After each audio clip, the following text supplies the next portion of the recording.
안녕하세요. 건강 365 아나운서 최인경입니다. 찬데서 자면 입 돌아간다. 흔히 하는 말입니다. 안면신경 마비를 말하는 건데요. 정말 온도가 문제되기도 하는 걸까요? 얼굴 한쪽으로 입술이 비뚤어지고 눈을 뜨고 감기도 불편하고요. 눈물이나 침 분비에 문제가 생기기도 합니다. 안면신경 마비, 구안와사, 와사풍, 불리는 이름도 많은데요. 안면신경을 마비시키는 원인으로 지적이 되는 부분들이 뭘까요? 치료를 받으면 원래 상태로 온전히 회복될 수 있는 걸까요? 안면신경 마비에도 치료를 위한 골든타임이 있는 건지 오늘은 안면신경 마비에 대해서 알아보겠습니다. 건강 365 임창정의 내가 저지른 사랑 듣고 시작하겠습니다. 안면신경 마비, 구안와사, 와사풍, 벨마비. 얼굴의 마비 증상에 대한 이름들이 많습니다. 모두 같은 의미인 걸까요? 차이가 있는 걸까요? 입과 눈 주변의 근육이 마비되면서 얼굴 한쪽이 비뚤어지는 갑작스런 변화, 자고 일어났더니 얼굴 한쪽이 마비돼 있었다는 말도 하던데요. 정말 그렇게 갑자기 증상이 생기는 걸까요? 경희대 한의대 침구과 김용석 교수와 함께합니다. 교수님 안녕하세요. 네, 안녕하세요. 네. 교수님, 네. 안면신경마비, 구안와사, 구안괴사, 와사풍, 벨마비, 구벽, 와벽. 참 안면신경마비에 대한 이름이 원래 이렇게 많은 건가요? 아니면 비슷하지만 다른 질환들인 건가요? 그렇죠. 이제 여러 가지로 헷갈리게 많이 되죠. 예. 안면신경마비, 네. 구안와사, 구안괴사, 와사풍, 이렇게 얘기하는데 정확한 병명은 안면신경마비거든요. 네. 얼굴을 움직여주는 안면신경이 제대로 작동이 안 된다. 그게 이제 안면신경 마비고요. 한의학에서는 대개 보면 나타나는 현상하고 그 원인에 따라서 이제 병명을 했고요. 예. 또 서양의학에서는 해부학적인 위치에 따라서 병명을 했거든요. 그러니까 안면신경 마비라는 것은 의학계에서 안면신경이라는 해부학적인 부위에 문제가 생겨서 마비가 되는 경우, 이거를 또 벨마비라기도 하고요. 그러나 이제 나타나는 증상들을 예전에 한의학에서는 구안와사라는 말로 표현했어요. 나타나는 현상이죠. 입구자에다가 눈 한자, 와사라는 것은 삐뚤어졌다는 거예요. 그러니까 입과 눈이 삐뚤어졌다 이런 뜻이고요. 또는 이 구안괴사라고 얘기하거든요. 이 한자의 발음이 와자라기도 하고 입 삐뚤어질 괴자라고도 부르거든요. 그래서 구안와사라기도 하고 구안괴사라기도 하고요. 와사풍이라는 거, 와사라는 거는 삐뚤어졌다는 거고요.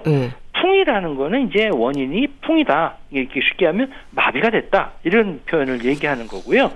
구벽이다라는 거, 입구자에다가 한쪽으로 삐뚤어질 자 벽자를 쓰거든요. 그래서 입이 한쪽으로 삐뚤어진 증상을 이제 구벽이다라고 얘기했고, 또 와벽이라는 것도 마찬가지로 입과 눈이 한쪽으로 삐뚤어진 현상이다라고 볼 수가 있는 거죠. 예. 그러니까 이름에 대한 뜻만 살펴도 증상은 자연적으로 짐작이 될 것 같은데 우선 구안와사, 와사풍 잠깐 언급을 해주셨지만 어떤 의미인가요? 그렇죠. 이제 구안와사라는 것은 입과 눈이 삐뚤어져서 똑바로 있지 못하고 한쪽으로 치우쳤다라는 거고요. 와사풍이라는 건 우리가 이제 풍이라고 하니까 중풍이라고 생각하시는 분이 많지만 여기서 풍이라는 건 중풍을 의미하는 것이 아니고요. 이때 풍이라는 것은 마비가 됐다, 뻣뻣하다, 또 문제가 있다, 이렇게 감각이 둔하다 이런 현상을 얘기하는 표현이기 때문에 중풍하고는 다른 병이라고 볼 수가 있죠. 네. 그럼 벨마비는 어떤가요? 벨마비는 이제 우리가 안면신경이 대뇌 7번째 신경이거든요. 그러니까 여기에 문제가 생기면 얼굴이 마비가 될 수가 있어요. 실제적으로 한쪽이 삐뚤어지는 거는 안면신경에 염증이 생길 수도 있고요. 근데 부으면서 신경을 꽉 눌러서도 그럴 수 있고요. 그다음에 어떤 종양이 있어서 그럴 수도 있고, 칼에 찔리거나 해서 손상이 돼서 수술 후에도 이렇게 손상이 돼서 생길 수가 있거든요. 그때 이제 벨마비는 특발성 안면마비라고 해서요. 특별한 어떤 명확한 원인이 없이 생기는 안면마비를 벨마비라고 하는데 이 벨이라는 게 누르는 벨을 의미하는 게 아니고요. 사람 이름을 얘기하는 겁니다. 네. 사람 이름에서 따온 거니까 증상과는 상관없는 이름인 건데 어떤 계기로 발견을 했을까요? 그것도 궁금하네요.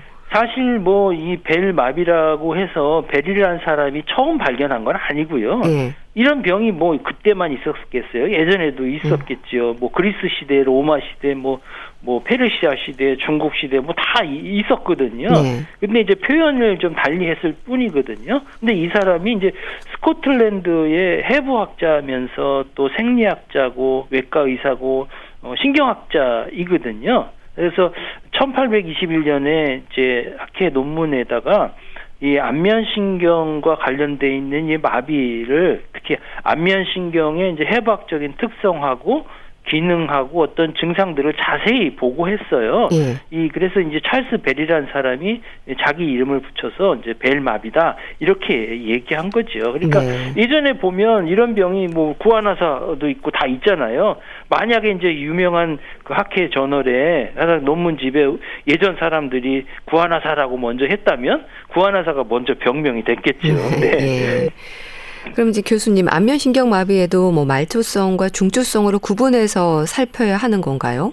그렇죠. 이제 안면신경마비는 크게 이제 먼저 구분할 게 이게 중추성인가 말초성인가를 구분해야 돼요. 왜냐하면 안면신경이 딱 마비가 되면 사람들이 불안해하거든요. 예. 첫 번째가 혹시 이거 중풍 아닌가 이런 불안감을 갖고 오는 경우가 많거든요. 네. 저희 이제 외래 환자분들이 오시는 거 보면 그 집에 가장이 만약 안면마비가 생기게 되면 온 가족이 다 오세요. 그래서 이거 중풍 아닌가 이렇게 의심하고 또 불안해서 오시는 경우거든요. 예. 그래서 저희가 이제 제일 먼저 그런 분들한테 이건 중풍이 절대로 아닙니다 얘기하면 저한테 감사합니다 얘기 말씀을 드려요.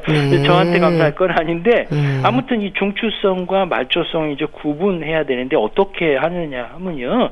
이 얼굴이 한쪽이 마비되면 한쪽이 움직이지를 못하잖아요. 근데 중추성으로 생기는 중풍에 의한 경우는요, 이마 위쪽에 이제 주름이 생기는가 생기지 않는가를 구분을 해요. 그러니까 주름이 생기면 이건 중추성이고요. 그러니까 그 밑에 코나 눈 밑으로는 다 마비가 돼서 한쪽으로 돌아가는데 주름은 올려지는 거예요. 근데 말초성은 주름이 안 올려지는 거고 전체적으로 얼굴 반쪽이 마비가 되는 거거든요. 왜냐하면 안면신경은 한쪽에서 이제 지배를 전체적으로 하는데 중추성은 반대편에서도 이마 쪽은 오거든요. 그러니까 반대쪽에서 기능을 하기 때문에 이마의 주름살은 생기지만 말초성으로 생기는 경우는 이마의 주름살이 생기지 않아요. 언뜻 보면 말초성이 더 심한 걸로 같지만 그러나 이 중추성이 더 문제를 일으킬 수가 있죠. 이 안면신경마비의 원인이 뭔가요? 안면신경의 원인은 뭐 특별하게 아직까지 밝혀진 건 없고요. 우리가 특발성으로는 벨마비 같은 경우는 그렇고요. 그렇지 않은 경우는 뭐 여러 가지 원인이 있을 수 있죠. 뭐 종양도 있고 압박도 신경의 손상도 있거든요.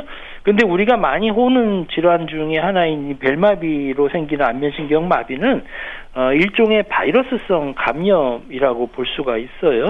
우리 흔히 이제 감기 걸리는 바이러스라고 생각하시면 되고요. 저희가 이제 그래서 이런 환자분들이 오면 감기 좀 심하게 앓았다 이렇게 생각하시면 됩니다라고 말씀을 드리고요. 이런 바이러스성 감염의 선행 조건이 뭐냐면 이게 우리 몸의 저항력이 약했을 때, 면역력이 약했을 때 생기는 거거든요. 이게 와사풍이라고 얘기했을 때 풍이라는 게 바깥의 바람을 얘기하는 것도 있고요. 그래서 찬 곳에 노출되게 되면 이런 마비가 생길 수 있고요. 또 하나는 일교차가 심하게 생길 경우에는 보면 이 안면신경 마비가 잘 생겨요. 최고 온도, 최저 온도 차이가 좀 심하게 난다든지 또 뭐 바람에 부는 그 온도 차이가 좀 심하게 난다든지 해서 일교차가 심하게 되면 그 일교차에 우리 몸이 적응하기 위해서 그만큼 힘이 필요하잖아요. 그런 힘이 떨어지게 되면 우리 감기 같은 바이러스가 쉽게 들어가고 문제를 일으키는 거거든요. 그래서 어떻게 보면 1차적으로 바이러스성으로 생길 수 있지만 그 이전에 우리 몸이 스트레스를 받거나 과로하거나 잠을 못 자거나 해서 면역력이 떨어지고 우리 몸의 어떤 방어력이 떨어졌을 때 문제를 일으킨다고 볼 수가 있는 거죠. 그럼 혹시 대상포진의 후유증으로도 안면신경마비가 올 수 있습니까? 대상포진으로 생기는 안면신경마비가 있는데요. 이런 경우는 귀 쪽에 대상포진이 생기는 경우가 많아요. 대개 보면 귀 바퀴 쪽 암 쪽에 보면요. 수포가 생기거든요. 그러면서 마비가 생기는 경우가 많은데 이게 아주 이게 급성기 질환이에요. 이렇게 수포가 생기면요. 통증이 무척 심하거든요. 그리고 막 어지럼증이 생길 수도 있어요. 그러니까 병이 조금 더 깊숙한 곳에 많은 곳에 신경을 손상시켰다 이렇게 볼 수가 있어요. 그렇기 때문에 이 병은 좀 급성기 질환이거든요. 그렇기 때문에 급성적으로 검사도 좀 해서 적극적으로 치료를 하면 좋겠고요. 대개는 이제 수포가 언제 발생하냐면 마비가 됨과 동시에 수포가 생기는 게 아니고요. 마비가 어느 정도 진행한 가운데 귀 통증이 너무 심하면서 안 가라앉으면서 수포가 생기는 경우가 많기 때문에 이런 경우는 주의 있게 살펴봐야 되고요. 또 어떤 경우는 그런 경우도 있어요. 수포는 생겼는데 마비는 안 오는 경우도 있습니다. 그래서 아주 다행이죠, 그런 경우는. 네. 그런데 교수님, 안면신경 마비를 경험하는 분들 중에는요, 자고 일어났는데 한쪽으로 얼굴이 비뚤어져 있었다는 말을 합니다. 이게 서서히 나타나는 증상이 아닌가 봐요. 대개 이제 갑자기 나타나는 경우도 많고요. 또 서서히 증상이 진행하는 경우도 있거든요. 이게 풍이라는 병은 대개 빨리 왔다가 또 변화가 아주 빠르게 진행되는 병의 특징 중에 하나거든요. 여기저기 돌아가면서 아프기도 하고 불편감이 생기고요. 그래서 대개 보면 자고 일어났는데 갑자기 마비돼서 완전히 마비돼서 오는 분도 있고요. 아침에 일어났는데 뭔가 좀 눈이 좀 불편하다고 생각했는데 오후가 될수록 조금 더 심해져서 한쪽 눈이 암 감기고 뭐 입이 좀 불편해지는 이렇게 이틀 정도 또는 3일 정도 길게는 5일 정도 이렇게 진행하는 경우도 있지요. 그러니까 얼마나 당황스러울까 싶은데 마비 기운이 양쪽 얼굴로 모두 오는 경우는 없습니까? 사실 이게 안면마비가 생기면 입안이 막 조여드는 감이 있고 뻣뻣한 감이 있거든요. 그런가 동시에 불안감이 확 밀려오는 거죠. 중풍 아니야? 나 팔다리 마비되는 거 아니야? 이렇게 불안해 떠는 경우가 있거든요. 그리고 이제 마비가 한쪽으로만 좋은데 양쪽으로 오는 경우도 사실 있어요. 근데 이제 한쪽 마비가 대부분이지만 이게 한쪽으로 마비가 왔던 분이 또 얼마 있다가 반대편으로 또 마비가 오는 이런 형태가 나타나는 경우도 있거든요.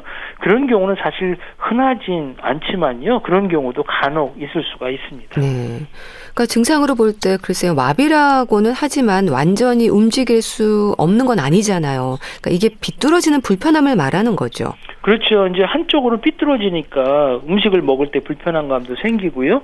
또 100% 완전히 마비가 되는 형태가 나타나기도 해요. 그래서 환자분들은 뭐 그 외에 뭐 불편한 증상 외에도 여러 가지 증상들이 나타날 수가 있거든요. 이제 환자분들이 불편해하는 것 중에 뭐냐면 한쪽이 마비가 되니까 제일 불편하신 거는 이제 음식을 먹을 때 새는 증상들이 생기고 또 물을 마실 때 이제 새는 증상들이 생기게 되는 게 가장 불편해하시는 증상 중에 하나죠.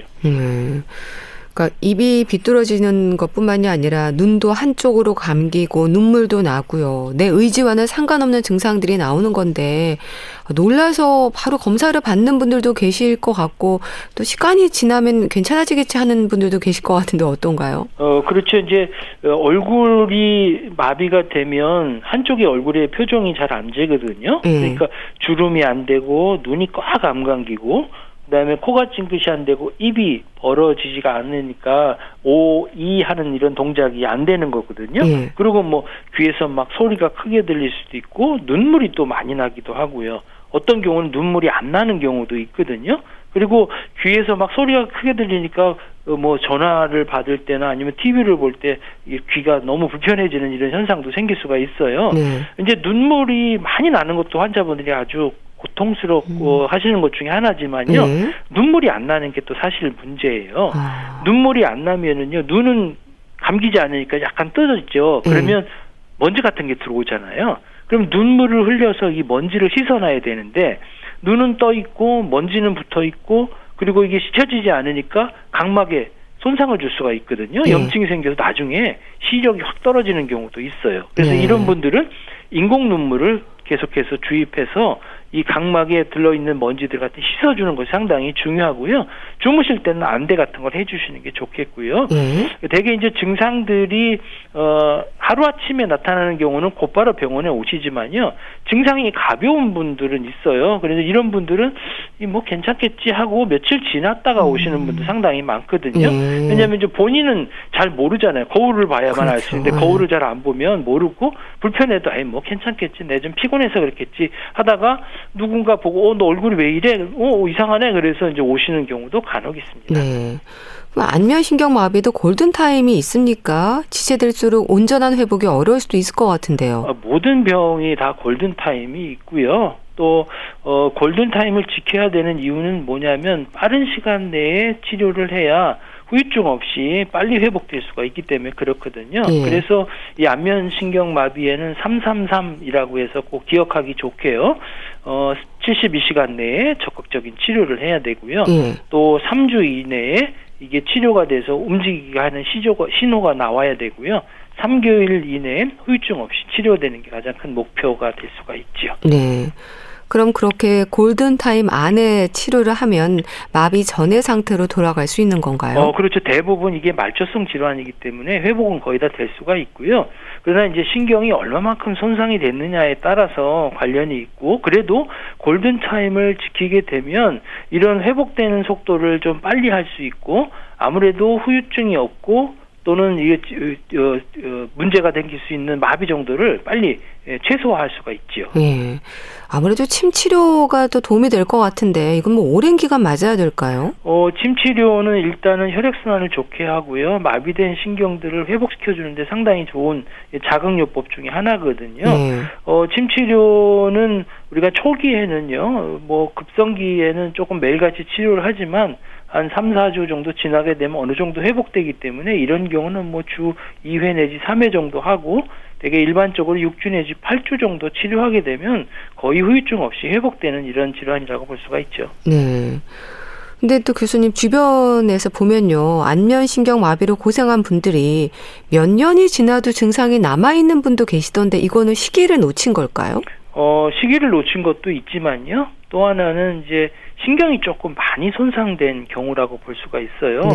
이제 환자분들이 이제 신경이 손상이 된 게 좀 회복이 잘 안 되거나 이제 후유증이 생기게 되면 이건 안 되나 보다. 특히 이제 3개월 넘어가면 이건 뭐 안 된다고 하는데 뭐 중간에 포기를 하는 분들이 사실 상당히 많거든요. 그런데 이 안면신경마비는 말초성 질환이기 때문에 중추성 질환하고는 틀리 치료하면 침비어한 만큼 좋아지고요. 그냥 두게 되면 병이 조금 더 나빠지고 마비가 조금 더 심해지는 경향이 있고, 아울러서 이제 또 감각이 둔해지는 이런 이상한 증상들이 생겨요. 뻣뻣하고 먹먹해지는 이런 현상들이 생긴데, 이런 경우는 이제 침 치료를 받으면 혈액순환이 좋아지면서 신경의 회복들이 빨라지기 때문에 아무리 늦더라도 꾸준하게 관리하시는 게 아무래도 도움을 줄 수가 있죠. 그럼 다시 안면마비가 올 수도 있습니까? 다른 한쪽으로 재발하는 건 아닐까 걱정하는 분들도 있던데요. 이게 이제 안면신경마비 말초성으로 생기는 경우는 앞에 말씀드렸지만 일종의 감기 걸린 바이러스가 들어와서 문제가 생긴다고 말씀드렸잖아요. 그러니까 감기 한 번 걸렸다고 평생 안 걸리는 거 아니잖아요. 누구나 또 한 번 생길 수가 있고요. 대개 이제 우리가 역학적으로 보면 7, 8년에 한 7, 8% 이렇게 얘기를 해요. 그래서 그 발생되는 부위는 뭐 같은 쪽이 생길 수도 있지만 또 반대쪽도 생기게 되거든요. 저희가 이제 재밌는 경우는 저희 환자 중에 한 3형제가 이 번갈아 가면서 안면마비가 한번 생긴 분이 있어요. 큰형님이 안면마비 걸리고 났다가 다 치료가 되니까 그 다음에 둘째가 생기고, 둘째가 다 치료하고 나니까 셋째가 생기고, 셋째를 다 치료했더니 또 큰형이 생기고, 뭐 이렇게 한 경우에 한번 경험이 있거든요. 또 이제 재발하게 되면 치료가 안 된 거로 생각하는 경우가 있는데요. 그렇지는 않거든요. 어떤 경우는 처음보다 더 빨리 호전되는 경우도 있어서요. 회복이 되고 나면 내가 왜 예전에 후유증을 빨리 치료하지 않았지 하면서 후유증까지 치료하시는 분들이 상당히 많이 계십니다. 그럼 후유증이나 이런 재발 위험을 높이는 위험 요인들이 있을까요? 후유증이나 이제 재발 위험을 높이는 요인들은 아무래도 과로나 스트레스 때문에 생기는 경우가 많기 때문에 이 병 자체가 이제 감기 안 걸리는 방법하고 똑같은 그런 주의를 하셔야 되거든요. 과로하거나 찬바람 쐬지 않고 이렇게 해주시고요.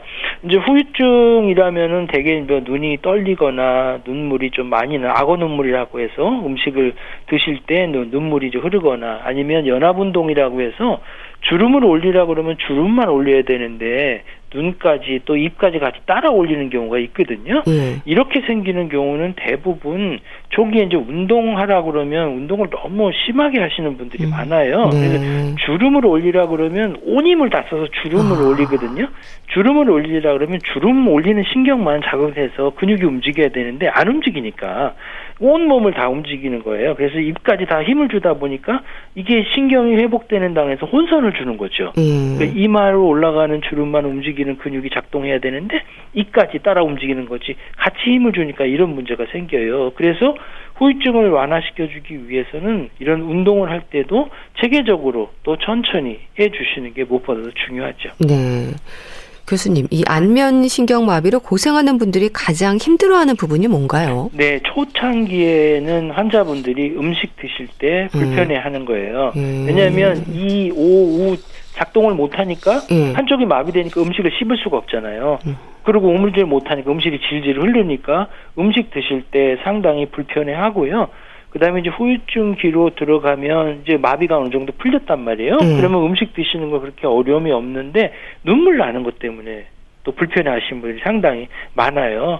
눈물이 질질 흐른다, 눈물이 별것도 아닌데 막 눈물이 나온다 이렇게 얘기하시는 분들이 많거든요. 그래서 초기에는 이제 드시는 게 불편하고 또 조금 지나게 되면 눈물 흘리는 것 때문에 불편하신 경우가 많은 것 같아요. 네. 그러면 치료 중에 좀 신경을 써야 하는 부분은 없을까요?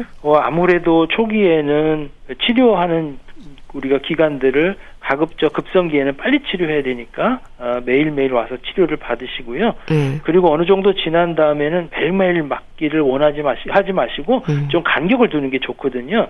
환자분들은 대부분 이게 매일 맞으면 또 많이 자극을 주면 빨리 좋아질 걸 생각하지만 그렇진 않거든요. 마비가 됐다는 건 그만큼 우리 몸이 피곤하다고 힘이 없다는 것을 얘기하기 때문에 너무 강한 자극보다는 좀 힘을 주는 이런 약한 자극을 해주는 게 좋겠고요. 또 충분하게 잠을 주무시는 게 좋아요. 되게 이런 분들을 보면 마비가 되고 나면 불안해서 초조해서 걱정 때문에 못 주무시는 분들이 상당히 많거든요. 주무시면 주무신 만큼 우리 몸에 불순물들이 제거되고 새로운 에너지가 마구 생기는데 그렇지 못하면은 계속 쌓이게 되다 보니까 피곤이 쌓일 수밖에 없거든요. 그래서 충분하게 휴식을 취하고 잠을 충분히 주무시면서 치료하시는 게 중요하죠. 네. 그럼 치료 후에도 온전한 회복이 안 된 분들은 뭐 지속적으로 침이나 마사지를 받으면 도움이 될까요? 시기를 놓치면 침도 효과가 없을까요? 꼭 그렇지는 않고요. 사실 이제 치료 후에 어느 정도 회복이 됐다가 그다음에 회복이 지지미진하면 포기하지 마시고 그래도 침을 치료를 좀 받으시는데 이때 침 치료는 초기처럼 그렇게 매일같이 맞을 필요는 없고요. 일주일에 한 번 정도 해주시고 특별히 이제 표정 짓는 운동을 해주시고 그다음에 지압 같은 걸 해주면 좋은데요. 지압 중에서 특별히 신경 써야 될 부분은 코망울 옆에 있는 부분이에요. 콧망울 쪽이 이제 광대뼈 있는 쪽으로 보면 이게 마비가 되신 분들을 보면 그 부위에 근육이 조금 뭉쳐 있어요. 고기를 누르면 조금 뻐근하고 아파지거든요. 그 부위는 뭐냐면 입을 움직이고 코를 찡긋하는 데 작용되는 근육이에요. 이게 이 부분은 우리가 많이 쓰는 근육이거든요. 음식을 드시거나 또 뭐 이렇게 말을 할 때 활용되는 그런 근육이기 때문에 거기에 문제를 좀 많이 이길 수가 있어요. 그래서 이런 마비나 후유증이 있는 분들은 꼭 콧망울 옆에 광대뼈 있는 쪽으로 근육을 이렇게 문지르려 하면서 아주 강한 자극을 주지 말고 약하게 문질러서 이 뭉친 부분들을 풀어주는 게 상당히 도움을 주죠. 네. 또 젊은 분들 중에는 스트레스가 안면신경 마비로 이어졌다는 말도 하던데요. 예방을 위한 스트레스 관리라든지 생활 습관도 중요하지 않을까요? 그렇죠. 이제 안면신경 마비는 첫 번째는 발병하면 빠른 시간 내에 골든타임을 위해서 지키는 것이 중요하고요. 네. 그것보다 더 중요한 것은 병이 생기지 않게 예방하는 거죠. 이걸 또 한의학에서는 미병이라고 하는데요. 우리가 전기가 안에 있으면 나쁜 기운이 아무리 들어와도 그게 침범을 한다는 그런 이론이 있어요. 그러니까 이 전기라는 건 결국 우리 몸의 면역력이라고 볼 수가 있고 방어하는 그런 능력이라고 볼 수가 있거든요. 이런 전기를 우리 몸에서 키우기 위해서는 균형 잡힌 식사가 가장 중요해요. 왜냐하면 에너지원이 먹는 걸로 오잖아요. 그 다음에는 충분하게 잠을 주무시고요. 그 다음에 근력을 키우는 운동, 유산소 운동을 좀 해주시고, 또 하나는 스트레스 받는다고 술을 많이 드시거나 아니면 담배를 많이 피우는 것은 우리 몸에 또 혈액순환이 좋지 않기 때문에 이것은 필수적으로 피하셔야 되죠. 네, 잘 들었습니다. 자, 오늘은 안면신경 마비에 대해서 자세히 짚어봤는데요. 경희대 한의대 침구과 김용석 교수와 함께했습니다. 감사합니다. 네, 감사합니다. KBS 라디오 건강365 함께하고 계신데요. 스티비 원더의 I just called to say I love you 듣고 다시 오겠습니다.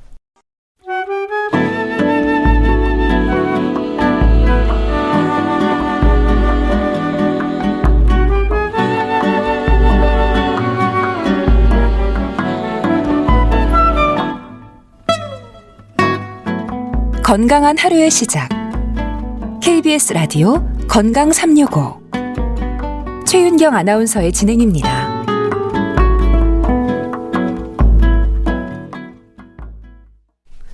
KBS 라디오 건강365 함께하고 계십니다.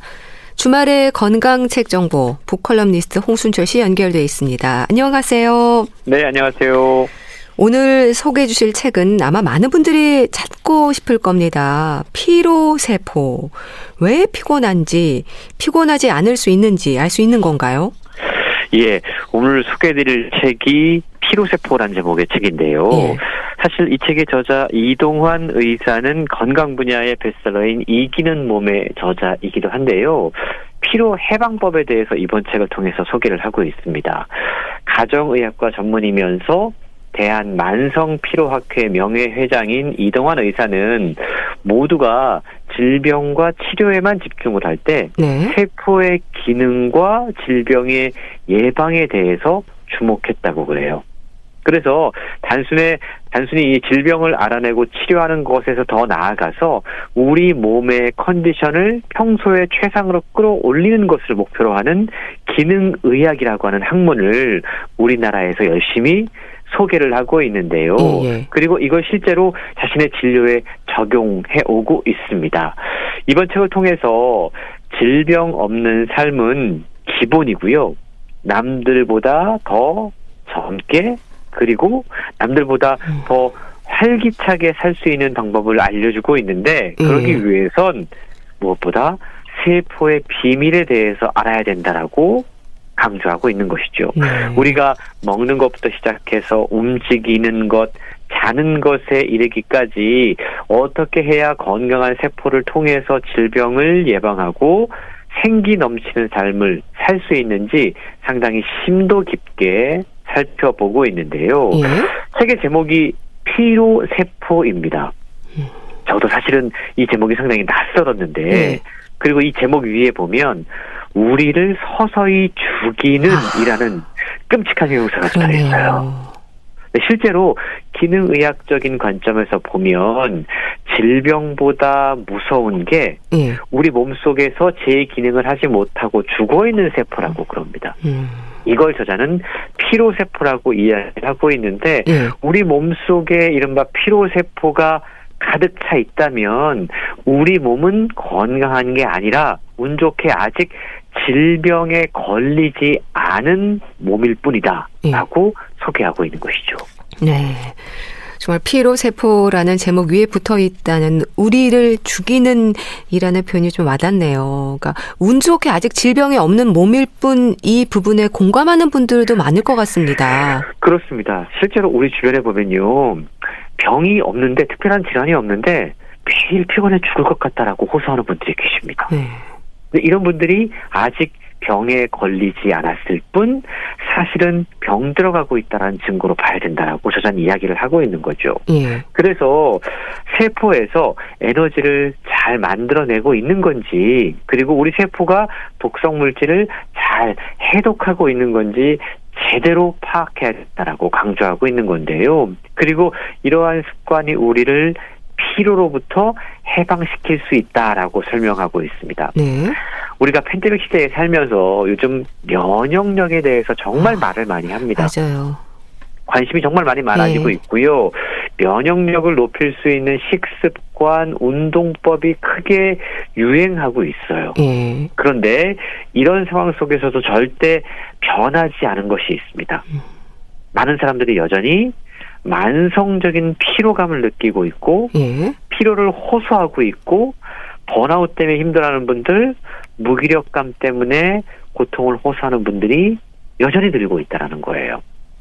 사실 어찌 보면 우리가 이 팬데믹으로 인해서 바깥 활동도 잘 하지 못하고 있고 네. 대면 활동도 잘 하지 못하면서 어찌 보면 만성적인 피로감을 정말 입에 달고 몸에 달고 산다라는 표현을 할 만큼 자주 느끼고 있는지도 모르겠는데요. 예. 저자는 이러한 만성적인 피로감과 무기력함의 벽이 감염병만큼이나 높다. 그래서 이것 역시도 우리가 주의를 기울여야 된다라고 이야기를 하고 있습니다. 네. 참 피곤한 세상이라는 말도 있고요. 피곤하지 않은 사람이 어딨냐 이런 말도 하지 않습니까? 피로에 시달리면서도 피로를 당연하게 생각하고 또 대수롭지 않게 여기는 분들이 참 주변에 많지 않나요? 그렇습니다. 참 피로가 어떻게 얘기하기가 참 곤란한 게 우리가 다른 질환이나 병들은 어떤 수치 이런 걸 가지고 이야기할 수가 있어요. 예. 뭐 고혈압, 당뇨병 어떤 수치가 있지 않습니까? 네. 근데 피로는 수치로 표현할 수 있는 질병이 아닙니다. 예. 이런 면에서 아주 모호한 측면이 있는데요. 그래서 이 모호함이 현대의학에서는 환자들의 상태에 대한 적절한 규명과 치료를 어렵게 만드는 주요한 이유이기도 하다라고 저자는 이야기를 하고 있습니다. 네. 오랫동안 피로감을 느끼는 사람이 병원에 가서 종합검사를 받았는데 그 결과 몸에는 별 문제가 없을 수가 있다는 거죠.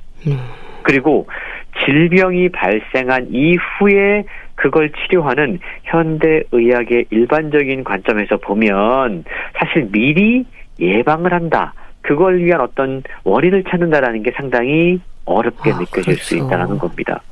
하지만 저자는 기능의학적인 관점에서 모든 질병의 시작이 사실 우리 몸의 가장 기본 단위인 가장 작은 단위인 세포들의 잘못된 화학 반응에서 생겨난다라고 지적을 하고 있는 겁니다.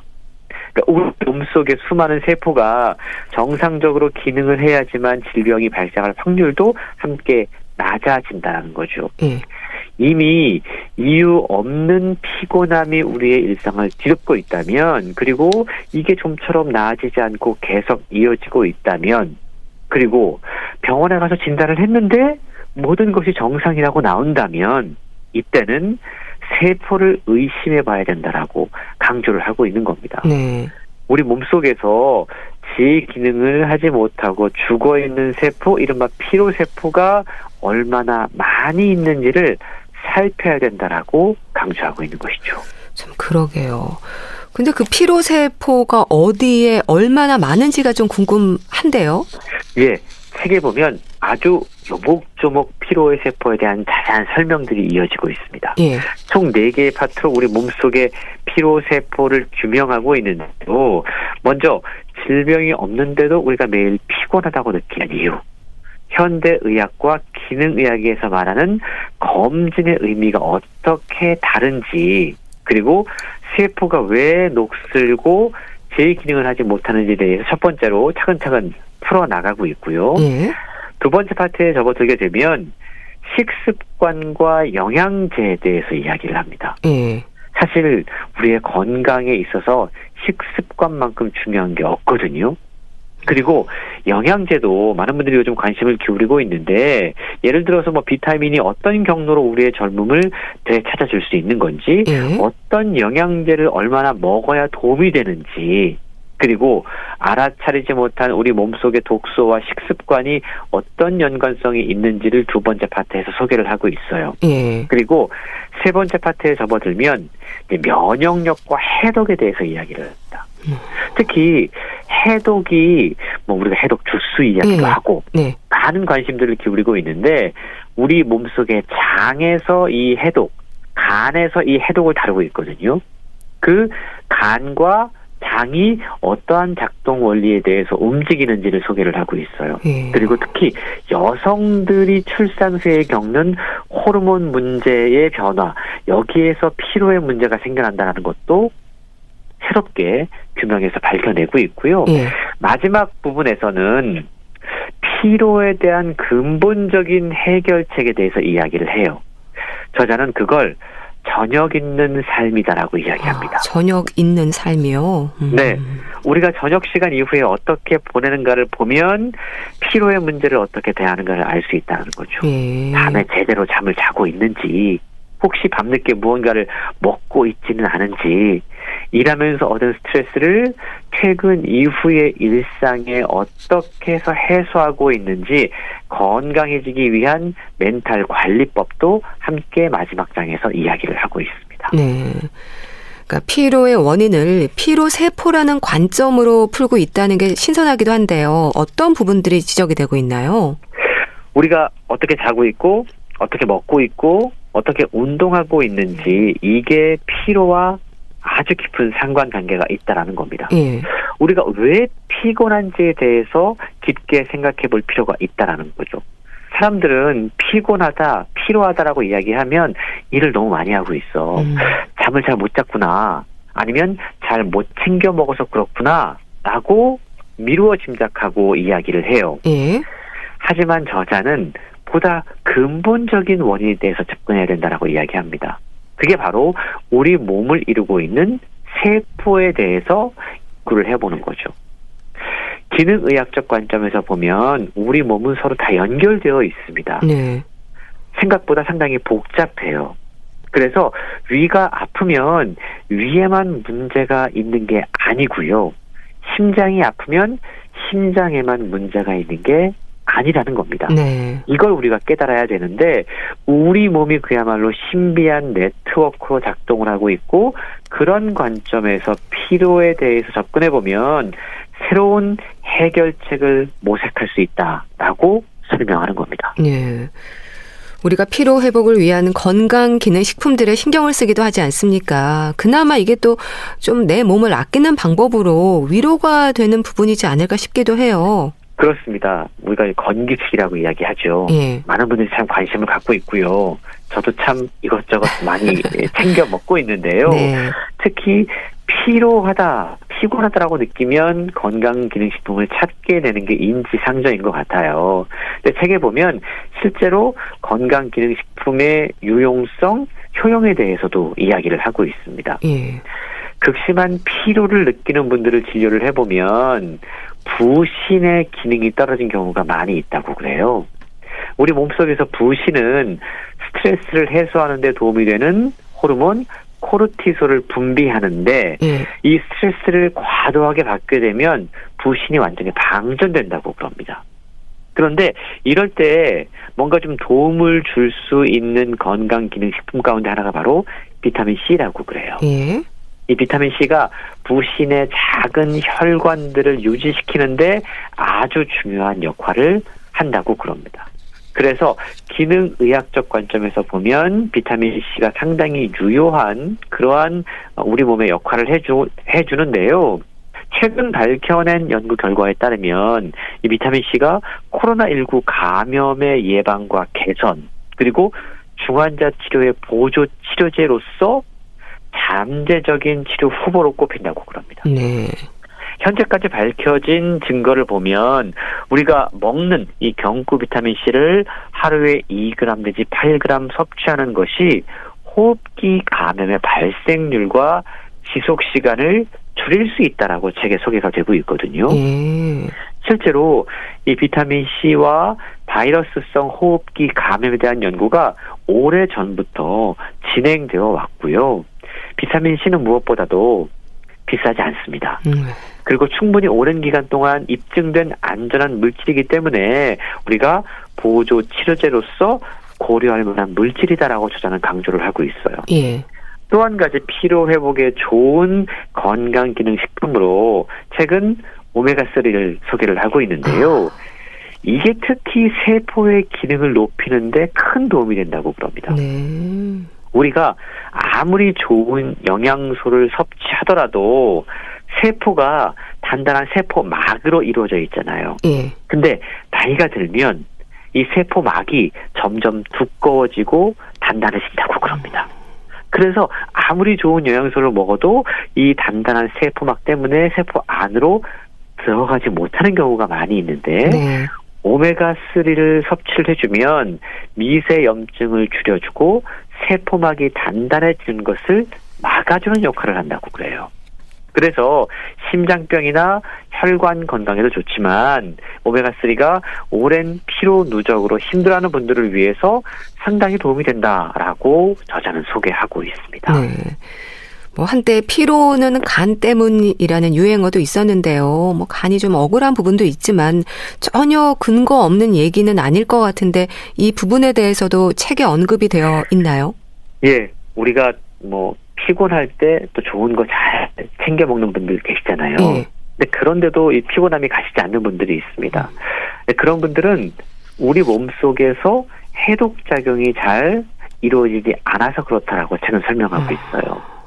우리 간 세포에서 일어나는 해독 과정이 크게 두 단계로 나뉜다고 그래요. 네. 첫 번째 단계에서는 독소들이 화학 반응을 거쳐서 중간 물질을 만들어내고, 그리고 두 번째 단계에서는 그 중간 물질들이 다시 한번 화학 반응을 거쳐서 무해한 물질로 바뀌거나 우리 몸 밖으로 배설되는 과정을 거치는 거죠. 네. 근데 이 과정에서 첫 번째 단계에 필요한 효소와 영양소가 두 번째 단계에 필요한 효소와 영양소와는 다르다고 그럽니다.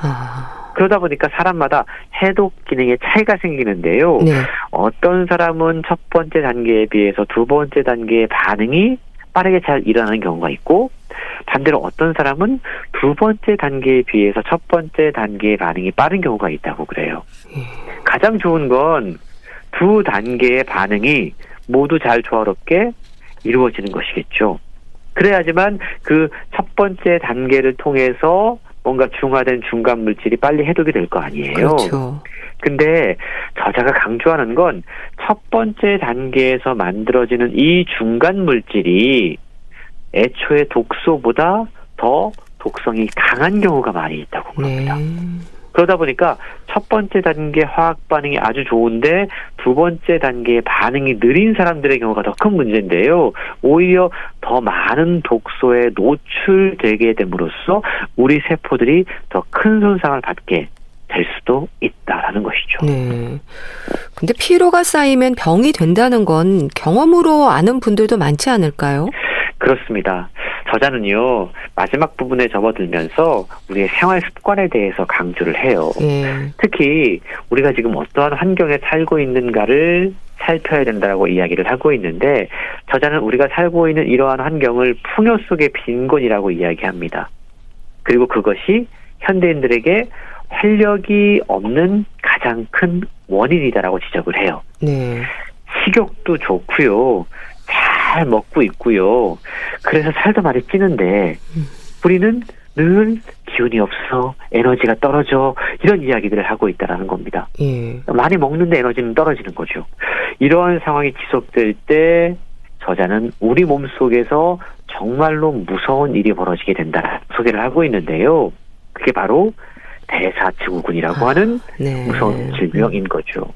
요즘 이 대사증후군에 대한 경각심이 높아지고 있는데 고혈당, 고혈압, 고지혈증, 비만, 건강 문제의 위험성을 증가시키는 여러 질환들이 한 개인에게서 한꺼번에 나타날 때 우리가 대사증후군이라고 이야기를 합니다. 네. 이게 만병의 근원이라고 이야기를 하는데요.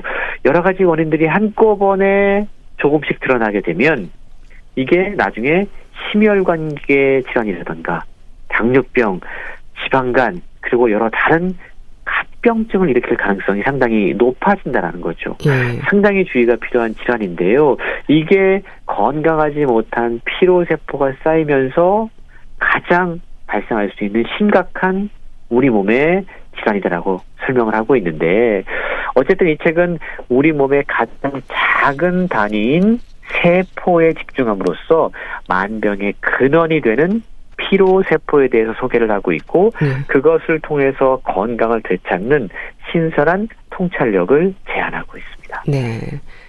우리를 죽이는 피로세포, 운 좋게 아직 병들지 않은 몸, 생각해 볼 문제인 것 같습니다. 책 피로세포 잘 들었는데요. 북컬럼니스트 홍순철 씨였습니다. 감사합니다. 고맙습니다. 제이데이빗의 Happiest Things 보내드리면서 인사드릴게요. 건강365 아나운서 최인경이었습니다. 고맙습니다.